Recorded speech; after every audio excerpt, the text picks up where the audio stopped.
As a man थिंकथ, जैसे विचार वैसा जीवन बाय जेम्स एलन। इंट्रोडक्शन। इंसान अपनी तकदीर खुद बनाता है। यह छोटी सी पुस्तक बरसों के चिंतन मनन और अनुभव का परिणाम है। मैंने इसमें वही सिद्धांत बताए हैं जिन्हें मैंने अपने अनुभव में सच पाया है। इस पुस्तक का विषय सामान्य से हटकर है और इसके बारे में अब तक ज्यादा कुछ नहीं लिखा गया है। इसका विषय है विचार की शक्ति, पावर ऑफ थॉट्स। जी हाँ, इस पुस्तक में यह बताया गया है कि आपके विचारों में शक्ति होती है और आप जितना सोचते हैं उससे ज्यादा शक्ति होती है। मेरा आपसे एक आग्रह है कि इस पुस्तक को एक गाइड या रेफरेंस ना माने, इसके बजाय यह माने कि ये मेरे सुझाव हैं, ये मेरे बताए गए विचार हैं। फिर आप अपने जीवन के अनुभवों से इस पुस्तक में बताए गए विचारों की सच्चाई की टेस्टिंग करें। इस पूरी पुस्तक का मकसद सिर्फ इतना है कि लोग यह सच्चाई जान लें, इंसान अपनी तकदीर खुद बनाता है। देखिए, जैसा मैं पहले ही बता चुका हूँ, हमारे विचारों में बहुत शक्ति होती है। इनमें इतनी शक्ति होती है कि हम जिन प्रबल विचारों को लंबे समय तक अपने दिमाग में रखते हैं वे लास्ट में साकार हो जाते हैं और उन्हीं से हमारी तकदीर बनती है। अगर विचार अच्छे हैं तो तकदीर भी अच्छी होगी और अगर विचार बुरे हैं तो तकदीर भी बुरी होगी। इस अटल सत्य को हमेशा हमेशा के लिए पहचान लें कि जैसे आपके विचार होंगे वैसे ही आपकी तकदीर होगी, वैसा ही आपका जीवन होगा। माना जाता है कि इंसान के दिमाग में हर दिन लगभग 60,000 विचार आते हैं और यही विचार मिलकर हमारी तकदीर बनाते हैं। बस एक चीज का ध्यान रखें, हमारी तकदीर में सबसे ज्यादा कंट्रीब्यूशन उस विचार का होता है जो हमारे दिमाग में मौजूद सबसे पावरफुल और सबसे स्टेबल विचार होता है। अपने दिमाग की शक्ति को कम नहीं मानना। यह इतना ज्यादा पावरफुल है कि इसकी बदौलत मनुष्य ने इतने सारे साइंटिफिक इन्वेंशंस कर लिए हैं जो इमेजिनेशन लगता है। इंसान का दिमाग बहुत क्लेवर वीवर होता है। यह कैरेक्टर की अंदर की कपड़े भी बुनता है और सिचुएशंस के बाहर के कपड़े भी। अब तक यह अज्ञान के थ्रेड से दुख की पोशाक बुन रहा था। आइए अब हम ज्ञान के धागे से इससे खुशी की ड्रेस बुनने को कहते हैं। विचारों में शक्ति होती है और इस शक्ति का इस्तेमाल अब आप अपने लाभ के लिए कर सकते हैं। इस पुस्तक में बताया गया है कि यह काम आप कैसे कर सकते हैं। लेसन 1, जैसे विचार वैसा चरित्र, जैसे थॉट्स वैसा कैरेक्टर। जैसा इंसान अपने दिमाग में सोचता है वैसा ही वह होता है। यह बात मनुष्य की सारी एग्जिस्टेंस पर लागू होती है। यह उसकी जिंदगी की हर स्थिति और हर परिस्थिति पर लागू होती है। इंसान वाकई वैसा ही होता है जैसा वह सोचता है। उसका कैरेक्टर उसके सभी विचारों का एडिशन होता है। उसका जीवन उसके सभी विचारों का एडिशन होता है। इसलिए अगर आप अपने जीवन को बदलना चाहते हैं तो सबसे पहले तो आपको अपने विचारों को बदलना होगा। जब तक आप अपने विचारों को नहीं बदलेंगे तब तक आपका जीवन नहीं बदल सकता। इसे ज्यादा अच्छी तरह समझाने के लिए हम फार्मिंग का एग्जाम्पल लेते हैं। हम जानते हैं सीड से प्लांट ग्रो होता है और बिना सीड के कोई भी प्लांट पैदा ही नहीं हो सकता। इसी तरह विचार वह मानसिक सीड है जिसके बिना एक्टिविटी का प्लांट नहीं उग सकता और एक्शन का फूल नहीं लग सकता और सुख या दुख का फल नहीं मिल सकता। यह हमेशा सच होता है, चाहे हम सोच समझकर काम करें या बगैर सोचे समझे तुरंत रिएक्शन करें। कर्म विचार का फूल है। देखिए, जब तक सीड नहीं होगा तब तक फ्लावर नहीं उग सकता। इसलिए विचार पहले आता है, काम उसके बाद होता है। सरल भाषा में समझें तो आपके मन में कोई विचार आता है और फिर आप उस विचार के अकॉर्डिंग काम करते हैं। यानी विचार सीड है और काम उस सीड से ग्रो हुआ एक फ्लावर है और कर्म के इस फ्लावर से जो फ्रूट निकलता है वो है सुख और दुख। इस तरह हम देख सकते हैं कि मनुष्य अपने दिमाग में जिन विचारों के सीड्स को बोता है वह उन्हीं के अनुरूप मीठी या कड़वी फसल काटता है। फसल कैसी होगी यह इस बात पर निर्भर करता है कि आपने कैसे बीज बोए थे। अगर आपने करेले के बीज बोए थे तो आप आम के फलों की उम्मीद कैसे कर सकते हैं। इस सिद्धांत को अपने जीवन में लागू करके देखें और अगर आप आम के फल खाना चाहते हैं तो आम के ही सीड बोइए। हमारे मन के विचार ने हमें बनाया है, हम जो हैं उसे विचार ने बनाया और ढाला है। यदि किसी इंसान के मन में बुरे विचार होते हैं तो स्पष्ट उसके जीवन में उसी तरह खींचा चला आता है जिस तरह बैल के पीछे गाड़ी खींची चली आती है। यदि किसी इंसान के विचार पवित्र और निर्मल होते हैं तो खुशी उसके पास उसी तरह रहती है जिस तरह उसकी छाया रहती है हमेशा। विकास मनुष्य का स्वभाव है, वह कोई स्थिर जीव नहीं है और मनुष्य का विकास नेचुरल रूल्स के अकॉर्डिंग होता है। कारण और परिणाम का नियम इस संसार का सबसे महत्वपूर्ण नियम है। यह अटल और अटूट नियम है। कारण और परिणाम का नियम कहता है कि अगर आप किसी बहुमंजिली इमारत से छलांग लगाते हैं तो आप जमीन पर गिर जाएंगे। छलांग लगाना कारण था, गिरना उसका परिणाम। कारण और परिणाम का नियम केवल फिजिक्स या फिजिकल चीजों के वर्ल्ड में ही लागू नहीं होता, यह विचारों के वर्ल्ड में भी लागू होता है। जिन लोगों का कैरेक्टर ग्रेट रहता है वह किस्मत से नहीं रहा है, बल्कि वह तो इसलिए ग्रेट रहा है क्योंकि उन्होंने सही विचार सोचने की लगातार कोशिश की और नेक विचारों को लंबे समय तक अपने माइंड में रखा। इसी तरह जिन लोगों का चरित्र घटिया और बुरा होता है वह भी किस्मत से नहीं होता, यह इसलिए होता है क्योंकि उनकी सोच वैसी रही। इंसान ही खुद को बनाता है, इंसान ही खुद को मिटाता है। विचारों के कारखाने में वह ऐसे हथियार बनाता है जो उसे नष्ट कर देते हैं। दूसरी ओर वह ऐसे औजार भी बनाता है जो उसके लिए खुशी, शक्ति और शांति के महल बना सकते हैं। सही विचार चुनने और उन पर सही तरीके से काम करने पर मनुष्य उस दैवी पूर्णता की ओर बढ़ता है जिस तक पहुंचने के लिए उसे इस संसार में भेजा गया था। गलत विचार सुनने और उन पर गलत एक्शन लेने से मनुष्य एनिमल के स्तर तक गिर जाता है। इन दोनों पॉइंट्स के बीच में कैरेक्टर के कई टाइप्स होते हैं, लेकिन एक बात पूरी तरह स्पष्ट है, हर स्थिति और परिस्थिति में इंसान ही अपनी तकदीर बनाता है और अपने जीवन को अपने विचारों के सांचे में ढालता है। आधुनिक युग में बहुत सी मनोवैज्ञानिक सच्चाइयां सामने आई हैं, लेकिन उनमें से कोई भी इतनी ज्यादा पावरफुल और बेटर नहीं है या इतना ज्यादा कॉन्फिडेंस बढ़ाने वाली नहीं है जितनी यह सच्चाई है कि इंसान अपने विचारों का स्वामी होता है। वह अपने चरित्र का सांचा खुद गढ़ता है और इस तरह वह अपनी परिस्थितियों, परिवेश तथा तकदीर का निर्माण करता है। आपके जैसे विचार होंगे वैसा ही आपका कैरेक्टर होगा और जैसा आपका कैरेक्टर होगा वैसा ही आपकी सिचुएशंस बन जाएंगी। यानी अगर आप अपनी सिचुएशन से सैटिस्फाइड हैं तो आपको अपने विचारों को बदलने की कोई जरूरत नहीं है। दूसरी तरफ अगर आप अपनी सिचुएशन से सैटिस्फाइड नहीं हैं तो इसका मतलब है आपको अपने विचारों को बदलने की जरूरत है, क्योंकि उन्हें बदलने के बाद ही आपको अपनी मनचाही सिचुएशंस मिल सकती हैं। इंसान में पावर, इंटेलिजेंस और लव ये तीनों हैं। वह अपने विचारों का स्वामी है, इसलिए हर स्थिति की उसी के हाथ में है। उसके भीतर चेंज करने वाली पावर है जिसके जरिए वह जैसा चाहे वैसा बन सकता है। इंसान खुद को अपने मन चाहे सांचे में ढाल सकता है और यह काम वह एक पल में कर सकता है जब वह अपने विचारों या मानसिकता को बदलने का निर्णय ले।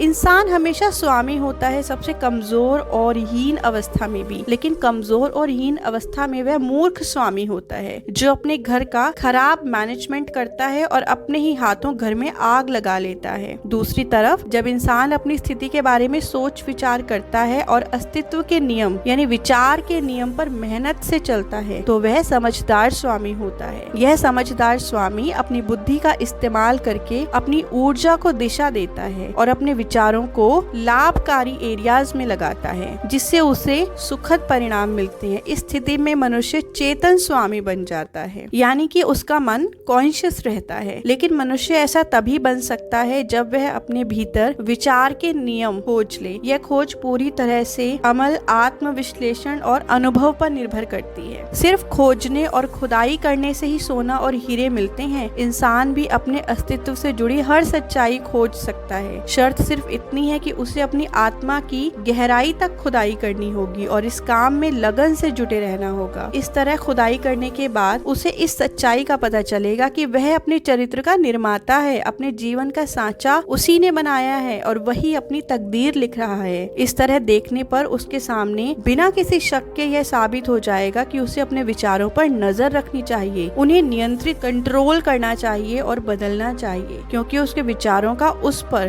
दूसरों पर और उसकी जिंदगी और उसकी सिचुएशंस पर कितना गहरा असर हो रहा है। इंसान को यह इन्वेस्टिगेशन पेशेंस के साथ करनी चाहिए। उसे एक्शन और रिएक्शन के नियम के दृष्टिकोण से इस पर विचार करना होगा। अगर वह अपने विचारों को पहचान जान लेगा, कंट्रोल कर लेगा और बदल लेगा, तो उसके सामने यह साबित हो जाएगा कि वह सचमुच अपने जीवन का निर्माता है, अपने जीवन का स्कल्प्टर है और अपनी तकदीर का स्वामी है। तब उसे पता चल जाएगा कि उसके जीवन की हर घटना, चाहे वे कितनी भी छोटी क्यों ना हो, आत्मज्ञान हासिल करने का साधन है। इसी से समझ, बुद्धि और शक्ति मिलती है। दैवीय नियम भी इसी दिशा में संकेत करता है। जो खोजता है वह पाता है, जो द्वार खटखटाता है उसी के लिए द्वार खुल जाता है। पेशेंस, एक्सरसाइज और रेजोल्यूशन से ही मनुष्य ज्ञान के मंदिर में दाखिल हो सकता है। चैप्टर 2, जैसे विचार वैसी परिस्थितियाँ। हम इंसान के दिमाग को बगीचे जैसा मान सकते हैं। इसे या तो समझदारी से तैयार किया जा सकता है या अनियंत्रित तरीके से इसके हाल पर छोड़ा जा सकता है। बहरहाल, चाहे हम इसे तैयार करें या इसके हाल पर छोड़ें, हमें परिणाम ज़रूर मिलेंगे। अगर हम कोई उपयोगी बीज नहीं डालते हैं तो उस बगीचे में अनवांटेड प्लांट्स के बेकार बीज आकर उगने लगेंगे और एक ऐसा वक्त आएगा जब यह अनवांटेड प्लांट्स पूरे बगीचे पर कब्जा जमा लेंगे। इस संसार का एक विचित्र सत्य यह है कि बुरी चीज़ें बड़ी आसानी से हमारे पास आ जाती हैं, जबकि अच्छी चीज़ों को अपने पास लाने के लिए हमें मेहनत करनी पड़ती है। इसी तरह बुरी आदतें डालने में ज़्यादा समय नहीं लगता है, लेकिन अच्छी आदतें डालने में समय लगता है। बुरी परिस्थितियाँ अपने आप आ जाती हैं, लेकिन परिस्थितियों को बेहतर बनाने के लिए हमें मेहनत करनी होती है।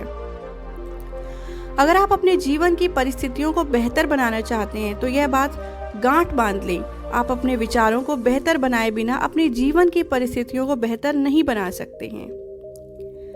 जिस तरह माली बगीचे की प्लानिंग करता है, उसे अनवांटेड प्लांट से मुक्त रखता है और अपनी इच्छा के अनुसार फल फूल उगाता है, उसी तरह मनुष्य को भी अपने दिमाग के बगीचे की निरंतर देखभाल करनी चाहिए। उसे सभी गलत, बेकार और अशुद्ध विचारों को अनवांटेड प्लांट्स की तरह उखाड़ फेंकना चाहिए।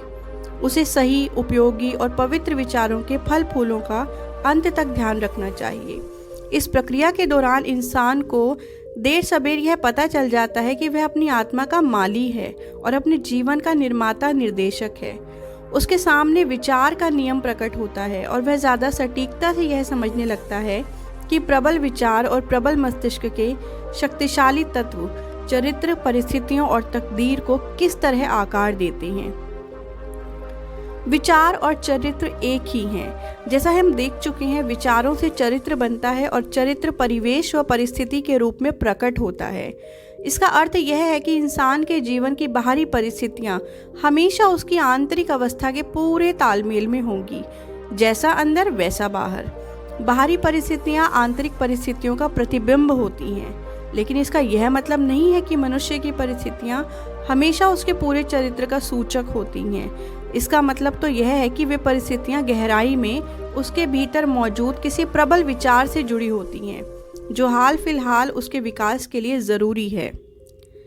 हर इंसान जहाँ भी है, अपने विचारों की बदौलत ही है। उसने अपने चरित्र में जो विचार बनाए हैं, वे ही उसे वहाँ लाए हैं। जिंदगी में संयोग जैसी कोई चीज़ नहीं होती। हर चीज़ एक नियम का परिणाम है जिससे कभी गलती नहीं हो सकती।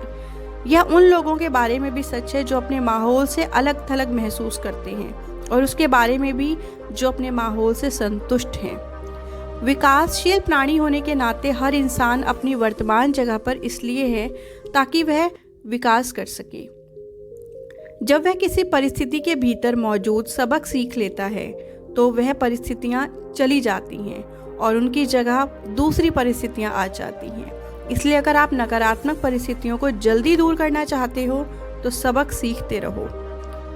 जब तक इंसान खुद को बाहरी स्थितियों के गुलाम मानता रहता है, तब तक वह परिस्थितियों के थपेड़े खाता रहता है। लेकिन जब उसे इस बात का एहसास हो जाता है कि अपने जीवन का क्रिएशन करने की पावर उसी के पास है, तो वह अपने विचारों के जरिए अपने मन चाहे जीवन को क्रिएट कर सकता है। जब इंसान को यह पता चल जाता है कि वह अपने मनचाही सीड्स बोकर अपनी मनचाही सिचुएशंस की फसल को पैदा कर सकता है, तो वह सच्चे अर्थों में अपना स्वामी बन जाता है। परिस्थितियाँ विचार से पैदा होती हैं। जिस भी इंसान ने सेल्फ कंट्रोल और सेल्फ एक्चुअलाइजेशन का अभ्यास किया, उसे यह बात देर सबेर पता चल जाती है, क्योंकि इस दौरान वह गौर करता है कि उसकी बाहरी सिचुएशंस में केवल उतना ही परिवर्तन हुआ जितना उसकी मानसिक स्थिति में हुआ है, न उससे कम न उससे ज़्यादा। यह बात 16 आने सच है। जब मनुष्य गंभीरता से अपने चरित्र के दोष दूर करने में जुट जाता है और इस दिशा में तेजी से तरक्की करता है, तो बाहरी दुनिया भी उसकी तरक्की की रफ्तार तेज कर देती है। आत्मा अपने भीतर छिपे सबसे गोपनीय तत्व के अनुरूप सक्रिय होती है और बाहरी संसार में इसी को आकर्षित करती है, उसे भी जिससे यह प्रेम करती है और उसे भी जिससे यह डरती है। यह अपनी पवित्र आकांक्षाओं की ऊंचाई तक पहुंचती है या फिर अपनी पतित इच्छाओं के स्तर तक गिर जाती है, और परिस्थितियों के जरिए ही आत्मा के भीतर छिपा गोपनीय तत्व बाहरी दुनिया में साकार होता है। विचार का हर बीज, चाहे उसे बोया गया हो या दिमाग में पड़े रहने की अनुमति दी गई हो, वहां पर जड़ें जमा लेता है और अपने जैसे फल फूल पैदा करता है। यह बीज देर सबेर कर्म का फूल उगा देता है, जिससे सुखद अवसर या दुखद परिस्थिति के फल पैदा होते हैं। यह कहने की ज़रूरत नहीं है कि अच्छे विचार से अच्छे फल मिलते हैं और बुरे विचार से बुरे, और अगर आपके विचार मिक्स्ड हैं तो आपको मिक्स्ड फल ही मिलेंगे। परिस्थितियों का बाहरी संसार विचारों के आंतरिक संसार के अनुरूप ढल जाता है।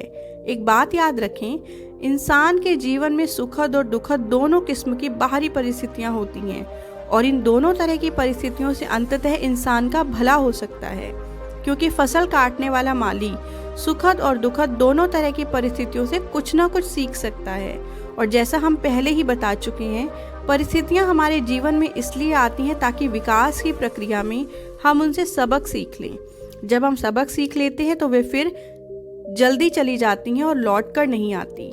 इसलिए अगर आप नकारात्मक परिस्थितियों से परेशान हैं और उन्हें अलविदा कहना चाहते हैं, तो उनसे सबक सीख लें, वे खुद ब खुद आपके जीवन से दूर चली जाएंगी। इंसान के दिमाग पर जो गहरी इच्छाएं, आकांक्षाएं और विचार हावी होते हैं, अगर वे पवित्र या नेक नहीं हैं, तो इंसान अशुद्ध कल्पनाओं की मारीचिका का पीछा करता रहेगा। अगर वे पवित्र हैं तो वह ऊपर उठाने वाले प्रबल प्रयासों के राजमार्ग पर निरंतर चलेगा। दोनों ही मामलों में हमें परिस्थितियों के रूप में बाहर वैसे ही फल मिलते हैं जैसे विचार हमारे अंदर होते हैं। विकास और अनुरूपता के नियम हर जगह हर समय काम करते हैं। इंसान किस्मत या हालात की वजह से जेल खाने या गरीब खाने में नहीं पहुंचता है, बल्कि अपने घटिया विचारों और बुरी इच्छाओं की वजह से पहुंचता है। भली मानसिकता वाला कोई व्यक्ति कभी किसी बाहरी शक्ति के तनाव के वशीभूत होकर अचानक अपराध में लिप्त नहीं होता है। दरअसल वह आपराधिक विचार उसके मन में काफी समय से दबा हुआ था और सही अवसर आने पर यह पूरी शक्ति के साथ सामने आ गया। परिस्थितियां इंसान को नहीं बनाती हैं, वो तो सिर्फ उसके असल स्वरूप को सामने लाती है। पाप के दलदल में उतरने और इससे जुड़े कष्ट भोगने के लिए बाहरी परिस्थितियां जिम्मेदार नहीं होती हैं। बुनियादी वजह तो पापी इच्छाएं हैं। इसी तरह पुण्य के आसमान तक पहुंचने और इससे जुड़ा सुख भी पुण्य की इच्छाओं को मजबूत बनाए बिना संभव नहीं है। विचार का स्वामी होने की बदौलत मनुष्य खुद का निर्माता है, अपने परिवेश का रचयिता है और अपनी तकदीर की इबारत वह खुद लिखता है। पृथ्वी पर अपनी यात्रा के हर कदम में मनुष्य अपने विचारों से मेल खाने वाली परिस्थितियों को आकर्षित करता है। ये परिस्थितियाँ उसके विचारों की शुद्धता या अशुद्धता, शक्ति और कमजोरी का रिफ्लेक्शन होती हैं। इंसान उस चीज़ को अट्रैक्ट नहीं करता जिसे वह चाहता है, वह तो उस चीज़ को अट्रैक्ट करता है जैसा वह अंदर से सचमुच होता है। हो सकता है कि हमें यह लगे कि उनकी मनोकामना, आवेग और महत्वाकांक्षा हर कदम पर हार रही हैं, लेकिन सच तो यह है कि उसे अपने सबसे गहरे विचारों और इच्छाओं का परिणाम मिल रहा है, चाहे वे अच्छे हों या बुरे। हमारी किस्मत या बदकिस्मती की बागडोर हमारे ही हाथ में होती है। यह हमारे विचारों से तय होती है। इंसान अपने पैरों में बेड़ियां खुद डालता है। विचार और कर्म तकदीर के जेलर हैं।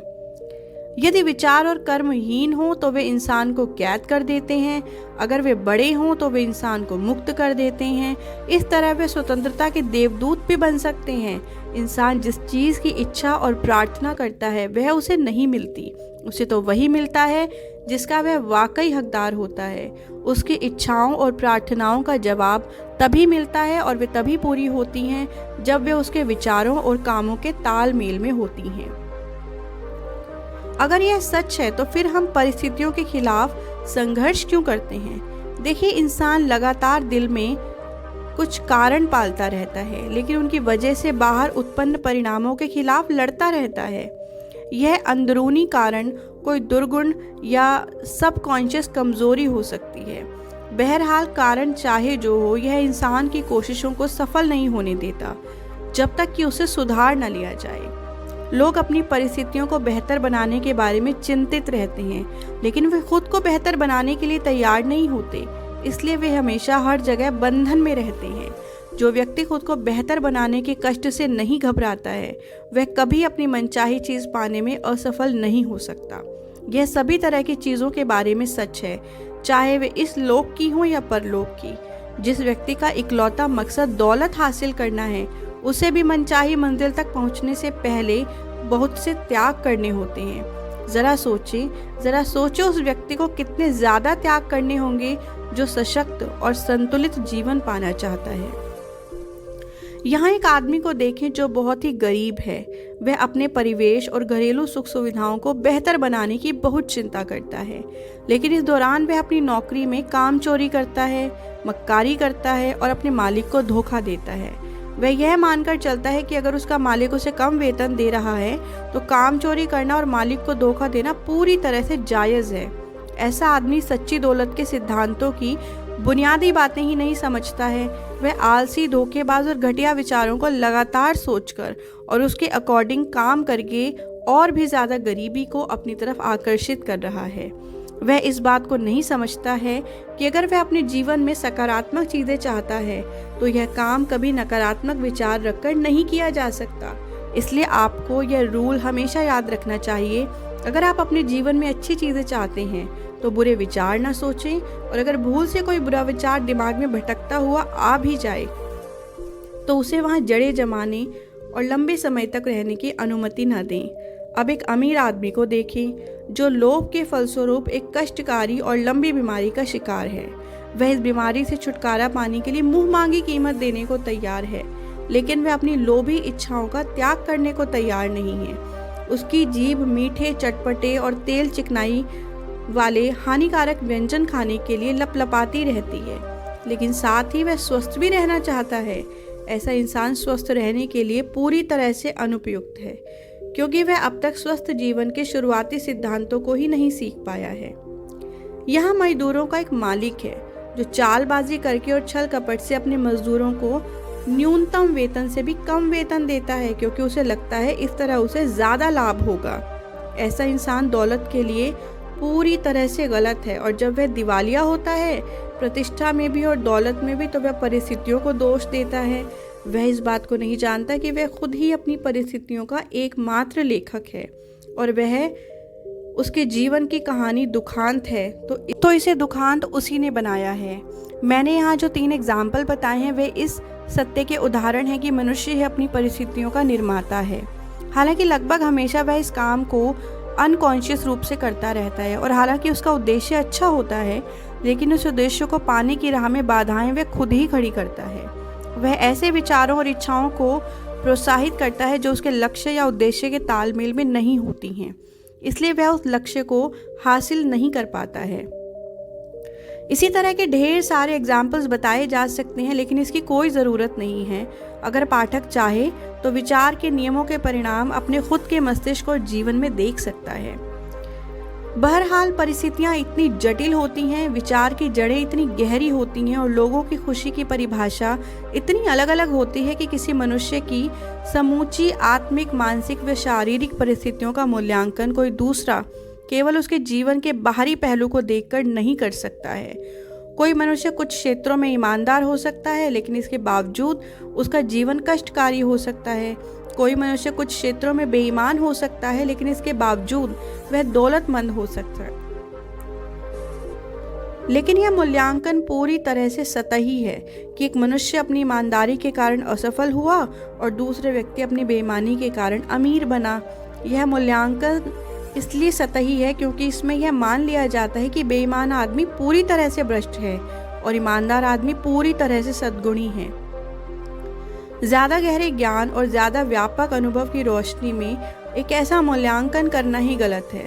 हो सकता है कि बेईमान व्यक्ति में कुछ अच्छे गुण हों जो ईमानदार व्यक्ति में न हों, और ईमानदार व्यक्ति में कुछ ऐसे गुण हों जो बुरे हैं जो बेईमान व्यक्ति में न हों।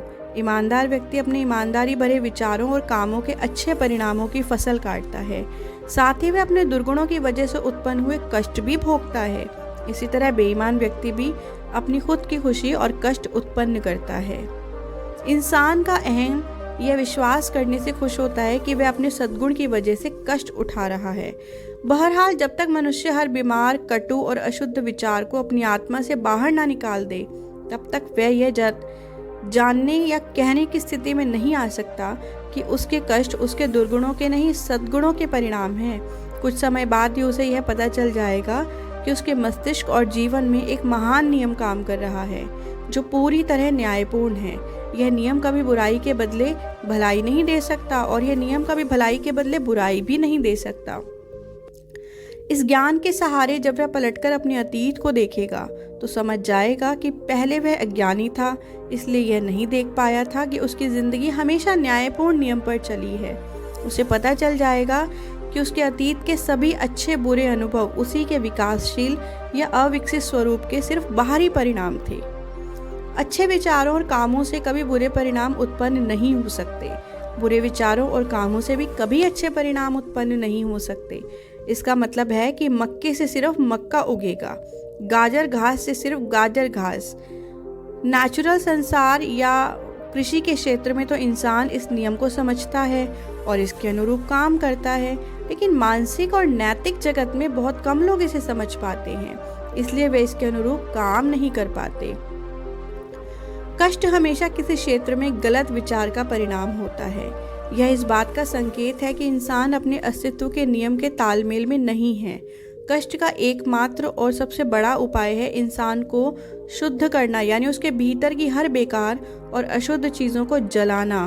पूरी तरह शुद्ध होने के बाद पवित्र और शुद्ध व्यक्ति के कष्ट खत्म हो जाते हैं, और यह पूरी तरह से लॉजिकल है। गंदे पदार्थ के हटने के बाद सोने को आग में तपाने में क्या तुक है। इसी कारण पूरी तरह शुद्ध और प्रबुद्ध व्यक्ति को कष्ट हो ही नहीं सकता। व्यक्ति के जीवन में आने वाली कष्टकारी परिस्थितियां उसके मानसिक असामंजस्य यानी इम्बैलेंस का परिणाम होती हैं।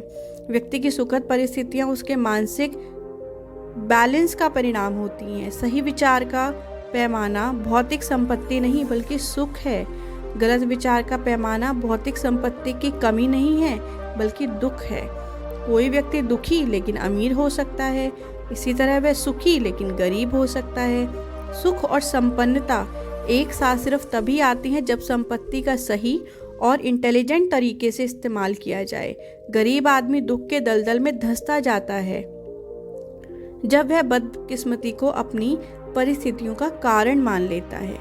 देखिए, अगर आपकी परिस्थितियां सही नहीं हैं तो किस्मत को दोष ना दें बल्कि खुद को दोष दें। आप ईश्वर की संतान हैं और ईश्वर कभी नहीं चाहेगा आप दुख भरा जीवन जिए। ईश्वर ने आपके जीवन में ढेर सारे कष्ट नहीं लिखे हैं जिन्हें आप उठा रही हैं। ये सारे कष्ट तो आप अपने विचारों के कारण उठा रहे हैं। इसलिए बेहतर यही होगा कि आप किस्मत को दोष देना छोड़ दें और अपने विचारों को बदलने पर ध्यान केंद्रित करें। नकारात्मक सोच या नकारात्मक दृष्टिकोण को बदल दें। उसी जगह पर सकारात्मक सोच या सकारात्मक दृष्टिकोण को रख दें, और फिर आप अपनी आँखों से अपनी तकदीर को बदलते देखेंगे, और तब आप इस सत्य को जान जाएंगे कि विधाता किसी की तकदीर उसके माथे पर नहीं लिखता है, बल्कि मनुष्य खुद अपने विचारों से अपनी तकदीर लिखता है। अति गरीबी और अति भोग दुख के दो किनारे हैं। ये दोनों ही अननेचुरल हैं और मानसिक विकृति का परिणाम है। अगर इंसान खुश, स्वस्थ और समृद्ध नहीं है तो इसका मतलब है कि उसके आंतरिक विचारों में गड़बड़ है या तालमेल का अभाव है।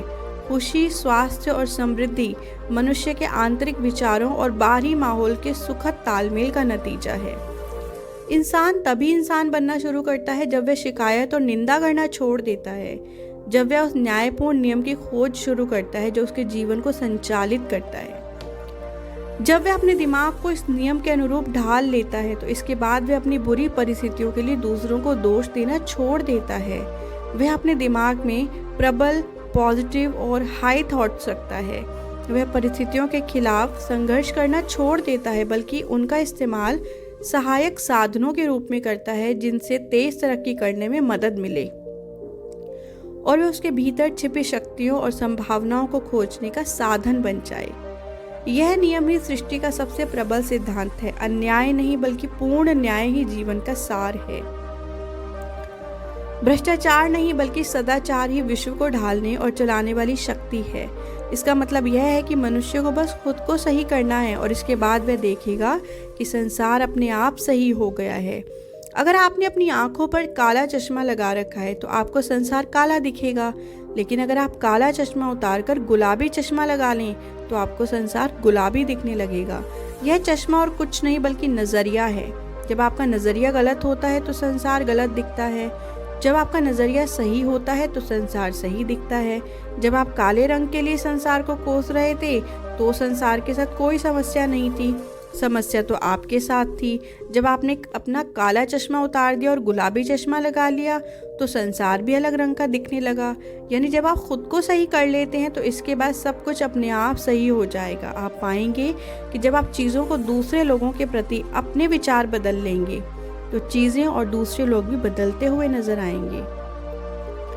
इस सच्चाई का सबूत हर व्यक्ति के जीवन में देखा जा सकता है। इसलिए आत्म अवलोकन और आत्म विश्लेषण यानी कि सेल्फ एनालिसिस से कोई भी आसानी से इसकी जांच कर सकता है। अगर मनुष्य अपने विचार तेज़ी से बदल ले तो उसकी ज़िंदगी की भौतिक परिस्थितियों में इतनी तेज़ी से परिवर्तन होगा कि उसे देखकर वह हैरान रह जाएगा। इंसान कल्पना करता है कि वह अपने मन के अंदर के विचारों को छुपा कर रख सकता है, लेकिन यह संभव नहीं है। विचार तेज़ी से हैबिट में ढल जाता है और आदत सिचुएशन में बदल जाती है। बुरे विचार बुरी आदतों में ढल जाते हैं। हर किस्म के अशुद्ध विचार दुर्बल और दुविधापूर्ण आदतों में ढल जाते हैं जो विचलित करने वाली और विपरीत परिस्थितियों में साकार होती हैं। डर, शंका और अनिर्णय के विचार कमज़ोर और ढुलमुल आदतों में ढल जाते हैं जो असफलता, दरिद्रता और दास्तां की परिस्थितियों में साकार होते हैं। आलसी विचार अस्वच्छता और झूठ बोलने की कमज़ोर आदतों में ढल जाते हैं जो मलिनता और भीख मांगने की परिस्थितियों में साकार होते हैं। नफरत और निंदा के विचार दोषारोपण व हिंसा की आदतों में ढल जाते हैं जो चोट और उत्पीड़न की परिस्थितियों में साकार होते हैं। हर किस्म के स्वार्थपूर्ण विचार खुद के स्वार्थ को आगे बढ़ाने वाली आदतों में ढल जाते हैं जो कम या अधिक दुखद परिस्थितियों में साकार होते हैं। दूसरी ओर सभी किस्म के सुंदर विचार अच्छे और अच्छी आदतों में ढल जाते हैं जो लाभकारी व सुखद परिस्थितियों में साकार होते हैं। पवित्र विचार संयम और आत्मनियंत्रण की आदतों में ढल जाते हैं जो शांति और सुख चैन की परिस्थितियों में बदलते हैं।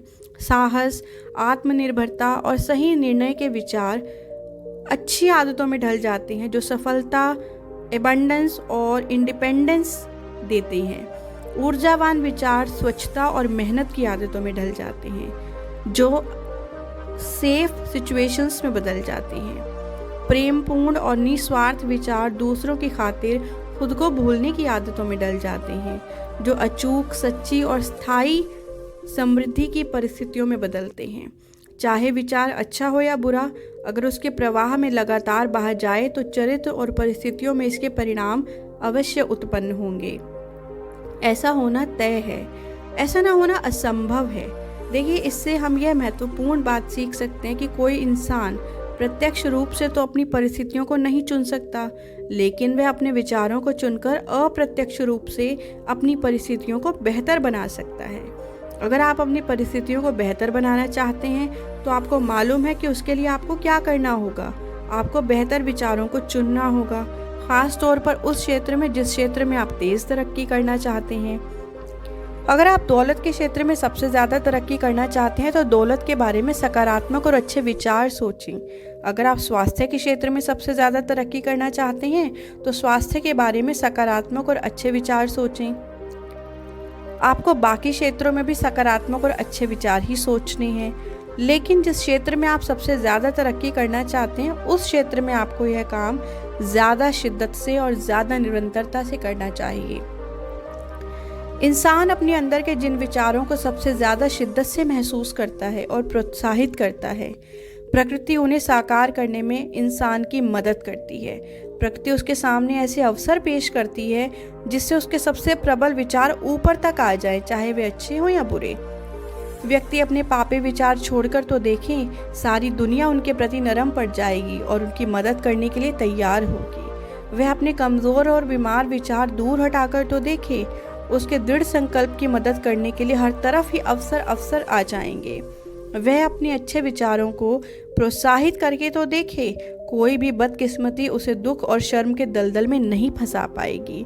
दुनिया बहुरंगी है और यह हर पल आपके सामने रंगों का अलग अलग मिक्सचर पेश करती है, और ये रंग हमेशा आपको चलायमान विचारों की तस्वीरों के तालमेल में रखते हैं। इंसान की इच्छा शक्ति, वह अदृश्य शक्ति, अमर आत्मा की संतान किसी भी लक्ष्य तक पहुंचने का रास्ता बना सकती है। भले ही रास्ते में पत्थर की दीवारें खड़ी हो, विलंब होने पर अधीर न हो, बल्कि समझदारों की तरह इंतजार करें।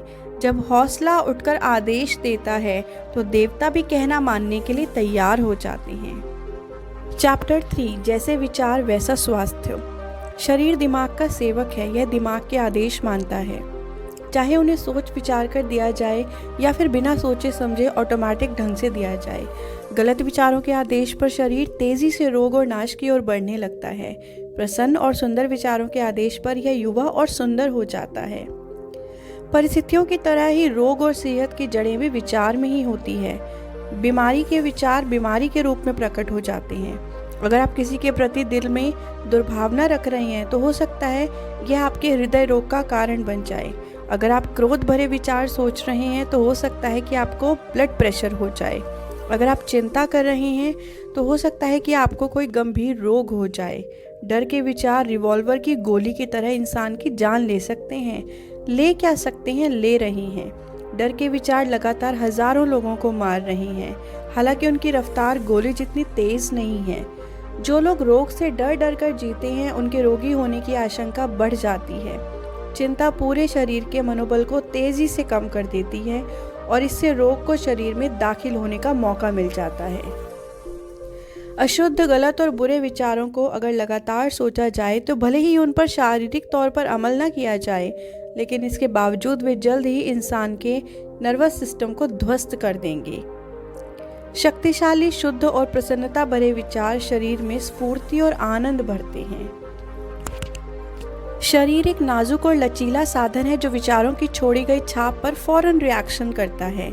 विचार की आदतें, चाहे वे अच्छी हों या बुरी, इस पर अपना असर ज़रूर डालेंगी। देखिए, आपका मस्तिष्क 1.5 किलो से कम का होता है, लेकिन यह पूरे शरीर की 20-25% एनर्जी का उपयोग करता है, और मस्तिष्क अपनी एनर्जी का उपयोग ज़्यादातर विद्युत संकेतों के आदान प्रदान में करता है। यह हर पल आपके शरीर को संकेत भेज रहा है कि यह क्या करे। आपके हर अच्छे विचार पर यह किसी अच्छे हार्मोन या रसायन को प्रवाहित करने का आदेश दे देता है, और आपके हर बुरे विचार पर यह किसी बुरे हार्मोन या रसायन को करने का आदेश दे देता है। इसका मतलब यह है कि हर अच्छे विचार सोचने से आपके शरीर में अच्छे रसायनों का प्रवाह ज़्यादा होता है, जिससे आपका स्वास्थ्य बेहतर होता है और आपके रोगों की आशंका कम रहती है। मनुष्य जब तक अशुद्ध विचार रखेगा तब तक उसका खून अशुद्ध और जहरीला बना रहेगा। निर्मल दिल से ही निर्मल जीवन और निर्मल शरीर मिलता है। प्रदूषित मस्तिष्क का परिणाम है प्रदूषित जीवन और प्रदूषित शरीर। विचार ही कर्म, जीवन और परिस्थितियों का स्रोत है। अगर आप इस स्रोत को शुद्ध बना लेते हैं तो बाकी सब कुछ अपने आप शुद्ध बन जाएगा।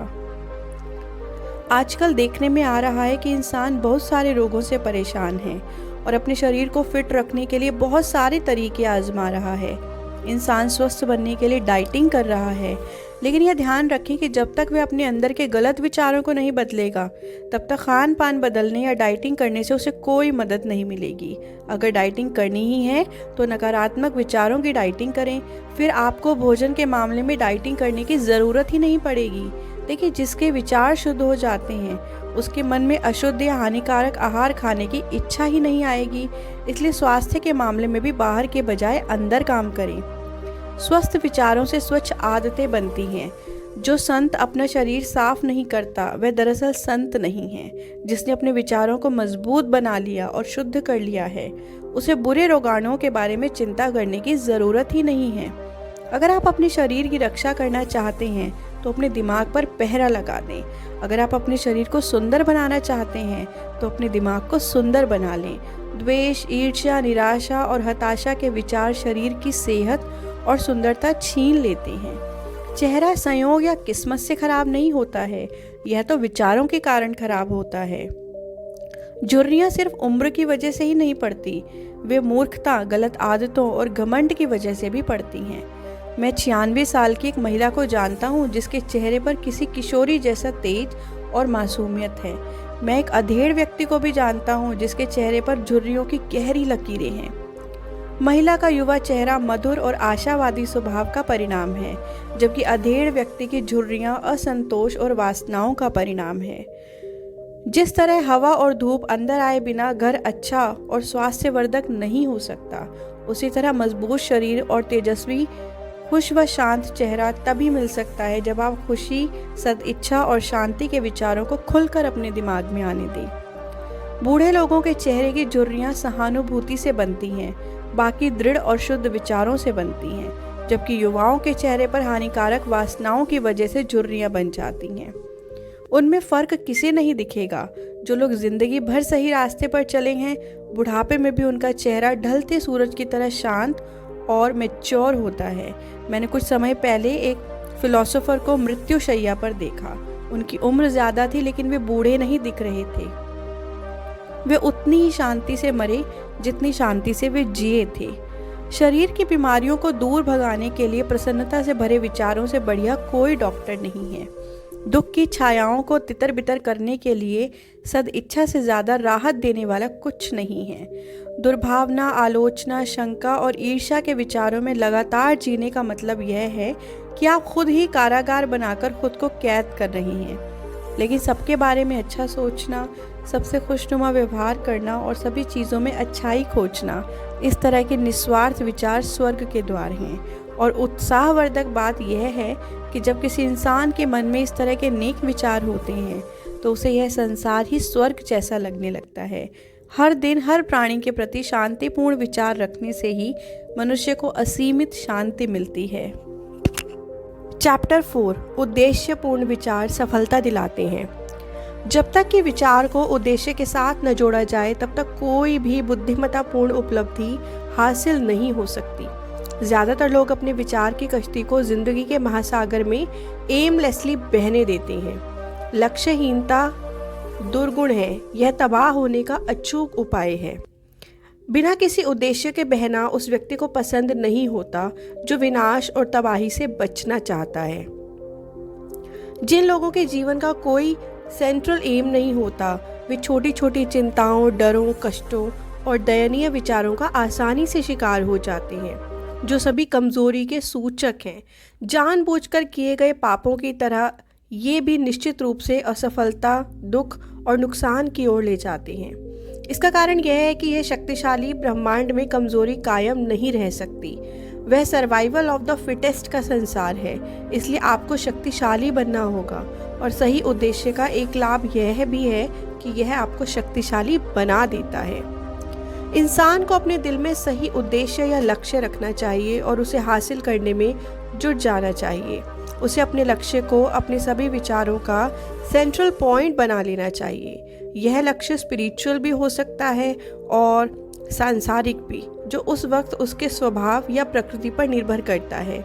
लेकिन लक्ष्य चाहे जो हो, उसे अपने तय लक्ष्य पर अपनी समूची विचार शक्तियों को टारगेट करना चाहिए। उसे इस लक्ष्य को हासिल करने को अपना सर्वोच्च कर्तव्य मानना चाहिए। उसे इस लक्ष्य को पहुंचने के प्रति पूरी तरह समर्पित होना चाहिए। उसे अपने विचारों को अल्पकालिक सनक, इच्छाओं और कल्पनाओं में भटकने की अनुमति नहीं देनी चाहिए। यह आत्मनियंत्रण और सच्ची वैचारिक एकाग्रता का राजमार्ग है। भले ही वह अपने लक्ष्य तक पहुंचने में बार बार नाकाम हो, लेकिन इससे उसे जो चारित्रिक शक्ति हासिल होगी वह उसकी सच्ची सफलता का पैमाना होगी और यह भावी शक्ति और विजय का नया शुरुआती बिंदु बन जाएगा। जो लोग ये महसूस करते हैं कि वे किसी महान लक्ष्य के लिए तैयार नहीं हैं, वे क्या करें? उन्हें अपने कर्तव्य के 100% बिना गलती पालन पर विचार केंद्रित करने चाहिए, चाहे वे काम कितने ही छोटे दिख रहे हों। सिर्फ इसी तरह से विचार एकत्रित और केंद्रित किए जा सकते हैं। सिर्फ इसी तरह से संकल्प और ऊर्जा विकसित की जा सकती है। एक बार जब इसकी आदत पड़ जाती है तो इसकी बदौलत आप संसार में सब कुछ हासिल कर सकते हैं। एकाग्रता से आप अपनी हर मनचाही चीज़ हासिल कर सकते हैं, एक समय में एक एक करके। कमज़ोर से कमज़ोर व्यक्ति भी अगर अपनी कमज़ोरी जानता है और इस सच्चाई पर यकीन करता है कि शक्ति सिर्फ कोशिश और अभ्यास से हासिल की जा सकती है, तो वह इस पर फौरन मेहनत करने लगता है। वह कोशिश के बाद कोशिश करता है। उसकी कोशिशों की बदौलत उसका धैर्य और शक्ति धीरे धीरे बढ़ती जाएगी। वह हर पल विकास करेगा और अंततः देवी शक्ति हासिल कर लेगा। जिस तरह शारीरिक दृष्टि से कमज़ोर व्यक्ति सही तरीके और धैर्य से व्यायाम करके खुद को मजबूत बना सकता है, उसी तरह कमज़ोर विचारों वाला व्यक्ति भी सही विचारों का व्यायाम करके खुद को मजबूत बना सकता है। टारगेटलेसनेस और कमज़ोरी को दूर भगा दें। उद्देश्यपूर्ण ढंग से सोचना शुरू करें। इस तरह आप उन शक्तिशाली लोगों की संख्या में पहुंच जाएंगे जो असफलता को भी सफलता तक पहुंचने का एक मार्ग बना लेते हैं, जो हर तरह की परिस्थिति से लाभ उठाते हैं, जो दृढ़ता से सोचते हैं, निडरता से कोशिश करते हैं और महारथी की तरह सफलता हासिल करते हैं। अपना उद्देश्य तय करने के बाद मनुष्य को अपने दिमाग में इसे हासिल करने का सीधा मार्ग तय कर लेना चाहिए। इसके बाद उसे दाएं बाएं नहीं देखना चाहिए। अगर आप पूर्व दिशा में जा रहे हैं तो आपको पश्चिम दिशा की तरफ नहीं देखना चाहिए। आपको अपने अतीत पर अफसोस नहीं करना चाहिए या उसकी सुनहरी यादों में नहीं खोना चाहिए। इसके अलावा आपको उत्तर दिशा में भी नहीं देखना चाहिए कि वहाँ क्या चल रहा है। आपको दक्षिण दिशा में भी नहीं देखना चाहिए और उस तरफ की सड़क ज़्यादा अच्छी दिख रही है और आपकी चुनी हुई सड़क से ज़्यादा आसान दिख रही है। अगर आपने पूर्व दिशा में जाने का लक्ष्य बना लिया है तो सिर्फ पूर्व दिशा में ही आगे देखें, इधर उधर ना देखें। घोड़े की आंखों पर अगल बगल में पट्टी बांध दी जाती है ताकि वह इधर उधर की चीज़ों को देखकर विचलित ना हो, बल्कि अपने सामने की दिशा में चलने पर ध्यान केंद्रित करे। लक्ष्य केंद्रित इंसान को भी अपने लक्ष्य की दिशा में प्रगति करते समय ऐसा ही करना चाहिए। शंकाओं और डरों को दृढ़ता से दूर हटा दें। ये विघटनकारी तत्व हैं जो कोशिशों की सीधी लीक को छोड़ देते हैं और इसे टेढ़ी मेढ़ी, अप्रभावी तथा बेकार बना देते हैं। शंका और डर के विचारों से कभी कोई चीज़ हासिल नहीं की गई है और कभी भी नहीं की जा सकती। ये हमेशा असफलता की ओर ले जाते हैं। शंका और डर रहने से उद्देश्य, ऊर्जा, काम करने की शक्ति और सभी शक्तिशाली विचार थम जाते हैं। देखिए, अगर आपके मन में शंका है तो इसका मतलब है कि आपको खुद या ईश्वर पर विश्वास नहीं है। आत्मविश्वास की इसी कमी की वजह से आप ज़्यादातर समय दुविधा में रहेंगे और यही सोचते रहेंगे कि आप उस काम को कर पाएंगे या नहीं। अगर आप डर रहे हैं तो इसका मतलब है कि आप उस काम को आधे अधूरे दिल से करेंगे और आधी अधूरी शक्ति से भी, क्योंकि आपको यह डर है कि कहीं आप गलत ना हो। शंका और डर एकाग्रता के शत्रु हैं, वे आत्मविश्वास के शत्रु हैं। जब तक ये शत्रु आपके दिमाग में डेरा डाले रहेंगे तब तक आप अपने लक्ष्य तक पहुंचने के लिए पूरी ताकत और एकाग्रता से प्रयास नहीं कर पाएंगे। इसलिए इन्हें अपने दिमाग से बाहर निकाल दें और आत्मविश्वास को दिमाग में बैठा लें। काम करने की इच्छा शक्ति इस ज्ञान से उत्पन्न होती है कि हम उसे कर सकते हैं। शंका और डर ज्ञान के महाशत्रु हैं। जो भी इन महाशत्रुओं को अपने दिमाग में जगह देता है और उन्हें ख़त्म नहीं करता है, वह अपनी राह में हर कदम पर खुद अवरोध खड़े करता है। जो शंका और डर को जीत लेता है वह असफलता को भी जीत लेता है। उसका हर विचार शक्तिशाली हो जाता है।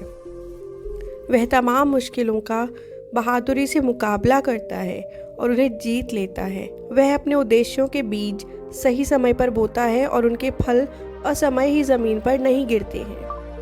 उद्देश्य से जुड़े साहसिक विचार में सृजनात्मक शक्ति होती है। जो मनुष्य यह बात जान जाता है वह भटकते विचारों और हिचकोले खाती अनुभूतियों से ज़्यादा ऊंचा और शक्तिशाली बनने के लिए तैयार होता है। जो यह कर लेता है वह अपनी मानसिक शक्तियों का सचेतन और बुद्धिमत्तापूर्ण इस्तेमाल करता है और अपने चुने हुए क्षेत्र में सफलता हासिल करता है। इसलिए अगर आप अपने विचारों की शक्ति का पूरा लाभ लेना चाहते हो तो इन्हें किसी लक्ष्य पर केंद्रित कर लें। चैप्टर 5 विचार हर उपलब्धि की नींव है। इंसान कोई चीज़ हासिल करने में सफल होता है या असफल, उसके विचारों का सीधा परिणाम होता है। यह सृष्टि न्यायपूर्ण है। यहाँ असंतुलन पूर्ण विनाश की ओर ले जाता है। इसलिए सफलता या असफलता के लिए इंसान ही पूरी तरह जिम्मेदार होता है। इंसान की कमजोरी और शक्ति, उसकी शुद्धता और अशुद्धता उसकी खुद की होती है, किसी दूसरे की नहीं होती। इनके लिए कोई दूसरा नहीं बल्कि वह खुद जिम्मेदार है। इसलिए इन्हें कोई दूसरा नहीं बल्कि वह खुद ही बदल सकता है। उसकी परिस्थिति भी किसी दूसरे की नहीं बल्कि उसकी अपनी है।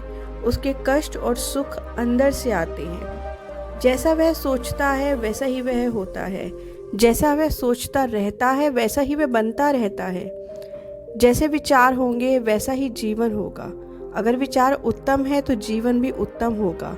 अगर विचार निकृष्ट है तो जीवन भी निकृष्ट होगा। शक्तिशाली व्यक्ति किसी कमज़ोर व्यक्ति की तब तक मदद नहीं कर सकता जब तक कि कमज़ोर व्यक्ति अपनी मदद खुद न कराना चाहे, और तब भी कमज़ोर व्यक्ति को खुद शक्तिशाली बनना होता है। उसे अपनी खुद की कोशिशों से वह शक्ति विकसित करनी होती है जिसे वह दूसरों में हसरत से देखता है। उसकी परिस्थिति कोई दूसरा नहीं बल्कि वह खुद ही बदल सकता है। लोग आमतौर पर यह सोचते और कहते हैं कई लोग गुलाम हैं क्योंकि कोई एक है जो अपनी अथॉरिटी चलाता है। इसलिए आइए हम अथॉरिटी चलाने वाले व्यक्ति से नफरत करते हैं। लेकिन इस मूल्यांकन की एक विपरीत प्रतिक्रिया भी होती है जो अब बढ़ती जा रही है। यह प्रतिक्रिया कहती है एक व्यक्ति इसलिए अथॉरिटी चलाता है क्योंकि बाकी लोग गुलाम हैं, इसलिए आइए हम गुलामों से नफरत करते हैं।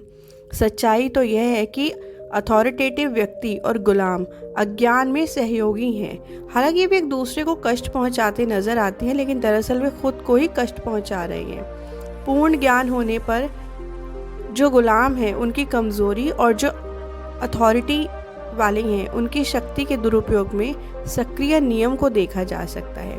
पूर्ण प्रेम दोनों अवस्थाओं के कष्ट को देख सकता है, इसलिए किसी भी बात की निंदा नहीं करता। पूर्ण करुणा दमनकारी और दमितों दोनों को गले लगाती है। जिसने कमजोरी पर विजय पाली हो और सभी स्वास्थ्यपूर्ण विचारों को दूर धकेल दिया हो, वह न तो दमनकारी होता है न ही दमित, वह पूरी तरह स्वतंत्र होता है। मनुष्य अपने विचारों को ऊपर उठाकर ही ऊपर उठ सकता है, जीत सकता है और उपलब्धि हासिल कर सकता है। वह अपने विचारों को ऊपर उठाने से इनकार करके कमज़ोर, दीन और दुखी बना रह सकता है। आप क्या करना चाहते हैं यह पूरी तरह से आप पर और आपके चुनाव पर निर्भर करता है। कोई भी चीज़ हासिल करने से पहले यहाँ तक कि सांसारिक चीज़ों के मामले में भी इंसान को अपने विचार एक एनिमल के लेवल से ऊपर उठाने होंगे। हो सकता है कि सफल होने के लिए सारी एनिमिटी और स्वार्थ छोड़ने की ज़रूरत न हो, लेकिन इसके कम से कम एक हिस्से का त्याग करना तो ज़रूरी होता है।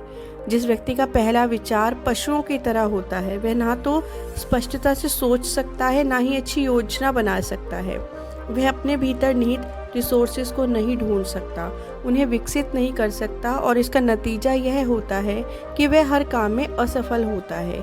उसने उत्तम मनुष्य की तरह अपने विचारों पर काबू नहीं किया है, इसलिए वह मामलों को नियंत्रित करने और गंभीर जिम्मेदारियां लेने की स्थिति में नहीं होता है। वह आत्मनिर्भरता से काम करने और अकेले खड़े रहने के लिए उपयुक्त नहीं होता है। लेकिन ध्यान रहे, उसकी सीमा उसके ही विचारों ने तय की है, जिसका उसने खुद चुनाव किया है, और जिस चीज़ को उसने खुद चुना है उसे वह कभी भी छोड़ सकता है। आप किसी भी पल अपने विचारों को बदल सकते हैं, और जिस पल आप अपने विचारों को बदल लेते हैं उसी पल आप अपने जीवन को भी बदल लेते हैं। त्याग के बिना कोई प्रगति या उपलब्धि संभव ही नहीं है। इंसान की सांसारिक सफलता इस पैमाने पर नापी जाती है कि वह अपने दुविधापूर्ण एनिमल विचारों का कितना त्याग करता है, वह अपनी योजनाओं के विकास पर अपने दिमाग को कितना फोकस करता है, और वह अपने संकल्प और अपनी इंडिपेंडेंसी को कितना मजबूत बनाता है। वह अपने विचारों को जितना ज़्यादा ऊपर उठाएगा उतना ही ज़्यादा सफल व सदाचारी होगा। उसे उतनी ही बड़ी सफलता मिलेगी और उसकी उपलब्धियां उतनी ही ज़्यादा स्थायी होंगी। सृष्टि लोभी, बेईमान और पापी लोगों का साथ नहीं देती है। हालांकि कई बार ऊपर से ऐसा लगता है कि यह ईमानदार, निस्वार्थ और भले लोगों की मदद करती है। हर युग के महान उपदेशकों ने यह बात अलग अलग तरीके से कही है। अगर आप इसे साबित करना चाहते हैं और इसकी पुष्टि करना चाहते हैं तो और कुछ ना करें, बस अपने विचारों को ऊपर उठाने और खुद को ज़्यादा सद्गुणी बनाने का काम निरंतर करते चले जाएं। बौद्धिक उपलब्धियां ऐसे विचारों का परिणाम है जो ज्ञान की खोज या जीवन व प्रकृति में सौंदर्य और सत्य की खोज के प्रति समर्पित है। इस तरह की उपलब्धियां कई बार दंभ और महत्वाकांक्षी से जुड़ी हो सकती हैं, लेकिन ध्यान रहे वे इन गुणों का परिणाम नहीं हैं। वे तो बहुत ही लंबे काल और कष्टकारी कोशिशों का स्वाभाविक परिणाम है और शुद्ध तथा निस्वार्थ विचारों का। आध्यात्मिक उपलब्धियां पवित्र आकांक्षाओं का उत्कर्ष है। जो इंसान लगातार महान और उच्च विचार सोचता है, जो शुद्ध और निस्वार्थ विचारों को अपने दिमाग में रखता है, उसी तरह समझदार, चरित्रवार बनता है, प्रभाव व सौभाग्य के पद तक ऊपर उठता है। जिस तरह सूर्य आसमान में ऊपर उठता है या चंद्रमा पूर्ण बनता है। किसी भी तरह की सफलता प्रयास का मुकुट और विचार का ताज है। आत्मनियंत्रण, संकल्प, पवित्रता, सत्य और अच्छे विचारों की मदद से इंसान ऊपर उठता है। एनिमल थिंकिंग, आलस, अशुद्धता, भ्रष्टाचार और कंफ्यूजन जहाँ रहती है, इन विचारों की वजह से इंसान नीचे गिरता है। यह संभव है कि कोई व्यक्ति दुनिया में भारी सफलता हासिल कर ले या स्पिरिचुअल एरिया में बहुत ऊंचे स्थान पर पहुंच जाए, लेकिन अपने दिमाग में घमंडी, स्वार्थपूर्ण और भ्रष्ट विचारों को आने की अनुमति देकर दोबारा पतित होकर कमजोरी और दुख के स्तर तक नीचे आ जाए। इसलिए इस बारे में सावधान रहें। अगर आप सही विचार रखकर सफल हो जाते हैं तो आपका काम पूरा नहीं हुआ है। आपको पूरी तरह सतर्क रहना होगा कि कहीं गलत विचार आपके दिमाग में घुसकर डेरा ना डाल दें। इसलिए समय समय पर अपने दिमाग की तलाशी लेते रहें और उस पर एक बोर्ड लगा दें। नकारात्मक विचारों का आना मना है। सही विचारों की बदौलत हासिल जीत को कायम रखने के लिए लगातार अपने मस्तिष्क को सही विचारों से भरा रखें। नकारात्मक या बुरे विचारों के लिए जगह ही न छोड़ें। सफल होने के बाद कई लोग इस बात का ध्यान नहीं रखते हैं, जिसका नतीजा यह होता है कि वे तेज़ी से फिसल जाते हैं और दोबारा असफलता की घाटी में गिर जाते हैं। सभी सफलताएं, चाहे वे व्यावसायिक जगत में हों, बौद्धिक संसार में हों या आध्यात्मिक क्षेत्र में, सही दिशा में सही विचारों का परिणाम है। वे उसी नियम और उसी तरीके का परिणाम है। फर्क सिर्फ हासिल होने वाली वस्तु का होता है। जो कम हासिल करना चाहता है उसे कम त्याग करने की ज़रूरत है। जो ज़्यादा हासिल करना चाहता है उसे ज़्यादा त्याग करने की ज़रूरत है। जो बहुत ज़्यादा हासिल करना चाहता है उसे बहुत ज़्यादा हासिल करने के लिए ज़्यादा त्याग करने की ज़रूरत है। इसे इस तरह से समझें। अगर आप अपने मोहल्ले में दौड़ में जीतना चाहते हैं तो आपको कम अभ्यास करने की ज़रूरत होगी। अगर आप अपने शहर में दौड़ में जीतना चाहते हैं तो आपको काफ़ी अभ्यास करने की ज़रूरत होगी। और अगर आप ओलंपिक की दौड़ में जीतना चाहते हैं तो आपको हर समय अभ्यास करने की ज़रूरत होगी और बाकी हर चीज़ का त्याग करने की भी ज़रूरत होगी। आपके लक्ष्य से यह तय होता है कि आपको कितना त्याग करना चाहिए। लेकिन आसान जीवन के प्रलोभन में न आएं, बड़ा लक्ष्य रखें। यह ना भूलें कि आप ईश्वर की संतान हैं और ईश्वर ने आपको इस संसार में छोटे काम करने के लिए नहीं भेजा था। चैप्टर नंबर 6, हर सपना सुखद भविष्य का विचार है। स्वप्नदर्शी संसार के तारणहार हैं। जिस तरह दृश्य जगत अदृश्य जगत से पोषण पाता है, उसी तरह मानवता भी अपने सारे कष्टों, पापों और बुरे कामों के बावजूद स्वप्नदर्शियों के सुंदर सपनों से पोषण पाती है। मानव जाति स्वप्नदर्शियों को नहीं भूल सकती। यह उनके स्वप्नों को धूमिल होने या मरने नहीं दे सकती। यह उनकी बदौलत जीती है। यह जानती है कि वे सपने एक न एक दिन सच होंगे। संगीतकार, मूर्तिकार, चित्रकार, कवि, फिलोसोफर, संत, ये सभी पारलौकिक सर्जक हैं, मतलब क्रिएशन करते हैं, स्वर्ग के शिल्पकार हैं। उनके रहने से ही संसार सुंदर बनता है। उनके बिना मेहनतकश मानवता नष्ट हो जाएगी। जो व्यक्ति अपने दिल में बड़ा सपना रखता है वह एक न एक दिन उसे हासिल कर लेगा। कोलंबस ने दूसरी दुनिया खोजने का सपना संजोया था और उसने अंततः इसे खोज ही लिया कोपरनिकस ने ज़्यादा बड़े ब्रह्मांड का स्वप्न संजोया था और आखिरकार उन्होंने उसे खोज लिया। गौतम बुद्ध ने बेदाग सौंदर्य और पूर्ण शांति के आध्यात्मिक जगत का स्वप्न देखा था और वे इसमें दाखिल हो गए। अपने सपने संजोएं, अपने आदर्श सहेजें, उस संगीत को पसंद करें जो आपके दिल के तार झंझनाता है, उस सुंदरता को सराहें जो आपके दिमाग में आकार लेती है और उस सौंदर्य को भी सराहें जिसमें आपके सबसे शुद्ध विचार लिपटे हुए हैं, क्योंकि उन्हीं से सभी तरह की सुखद स्थितियां पैदा होंगी, उन्हीं से स्वर्ग जैसा संसार बनेगा। उनके प्रति सच्चे बने रहें, क्योंकि उन्हीं की बदौलत आपका मन चाहा संसार आखिरकार साकार होगा। इच्छा करने का मतलब है हासिल करना, आकांक्षा करने का मतलब है पाना। क्या मनुष्य की सबसे छोटी इच्छाएं पूरी तरह संतुष्ट होंगी और उसकी सबसे पवित्र आकांक्षाएं पोषण की कमी के चलते भूखी रहेंगी?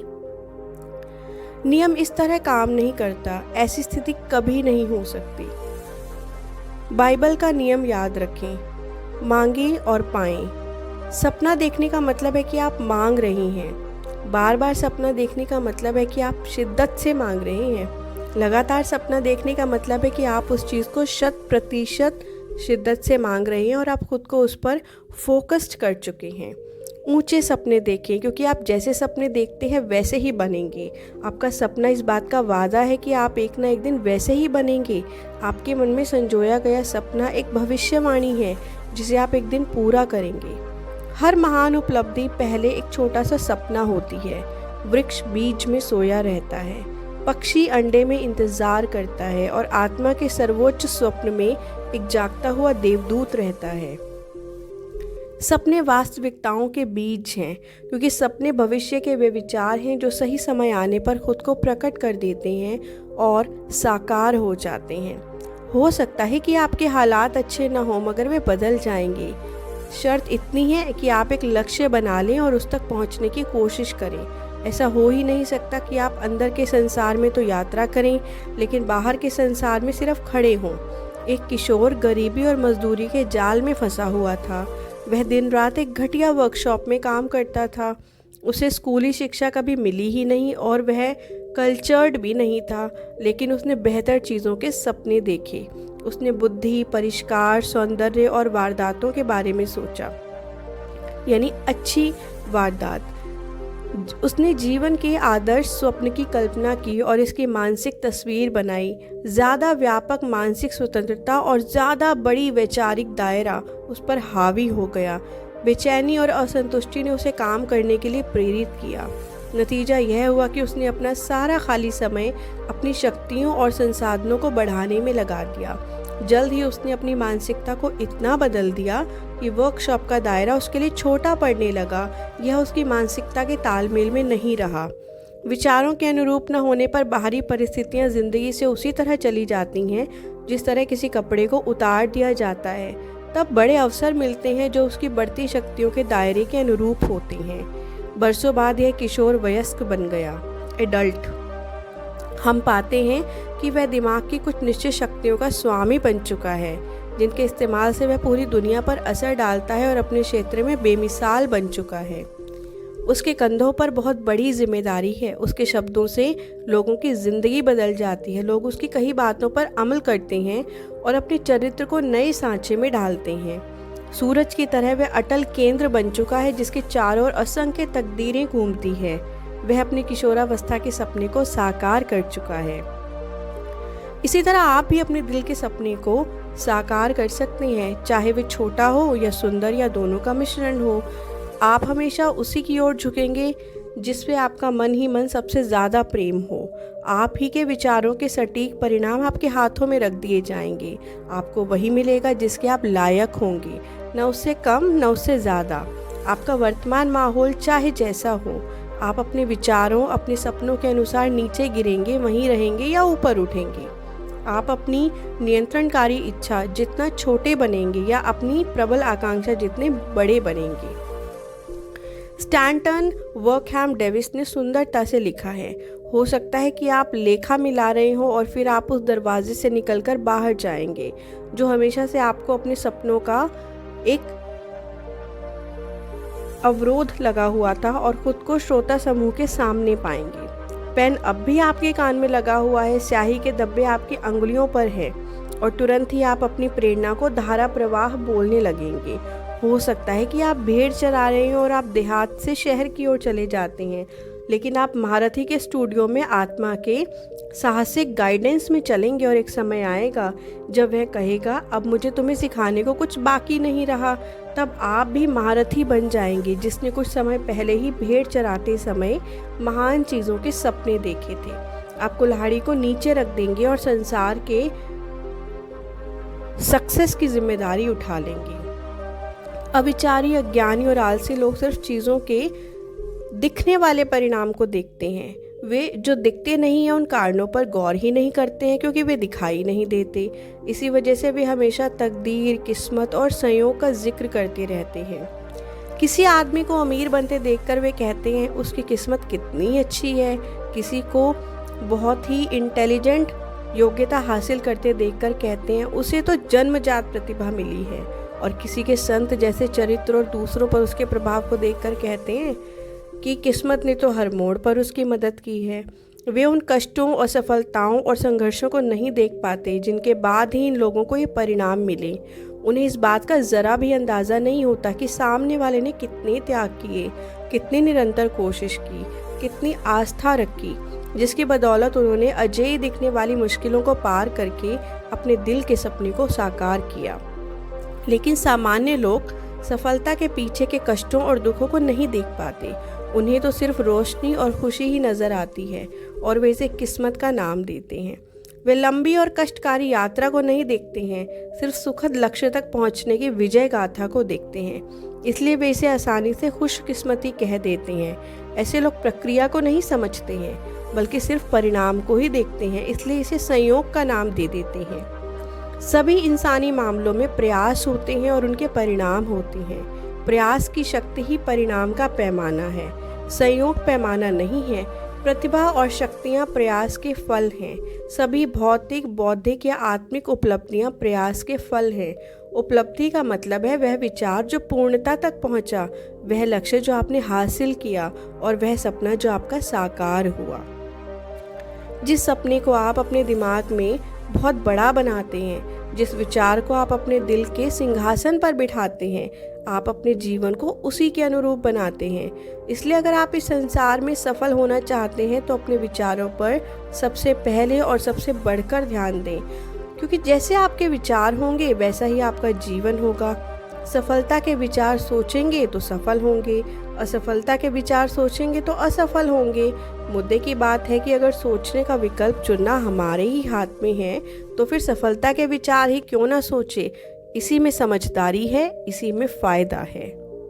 चैप्टर नंबर 7, शांत विचार शांत जीवन।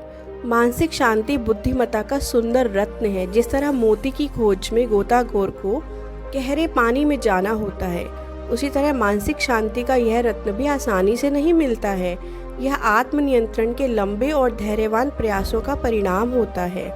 मानसिक शांति परिपक्व अनुभव की निशानी है। इससे पता चलता है कि वह व्यक्ति नियमों और विचार प्रक्रियाओं को सामान्य से ज़्यादा अच्छी तरह समझता है। इंसान उसी हद तक शांत रहता है जिस हद तक वह यह मानता है कि उसका जीवन उसके विचारों का परिणाम है।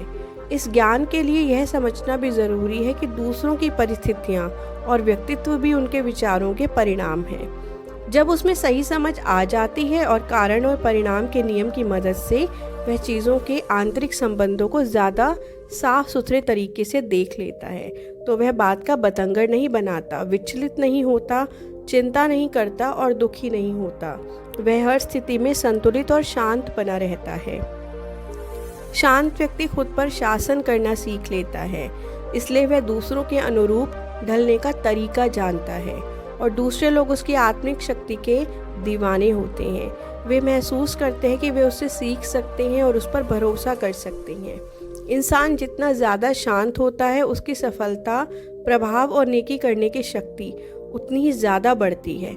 सामान्य व्यापारी भी अगर ज़्यादा आत्मनियंत्रण और शांति विकसित कर ले तो उसकी व्यापारिक समृद्धि बढ़ जाएगी, क्योंकि लोग हमेशा शांत व्यक्ति के आसपास रहना चाहते हैं। शांत व्यक्ति से सभी प्रेम करते हैं, उसका हमेशा सम्मान किया जाता है।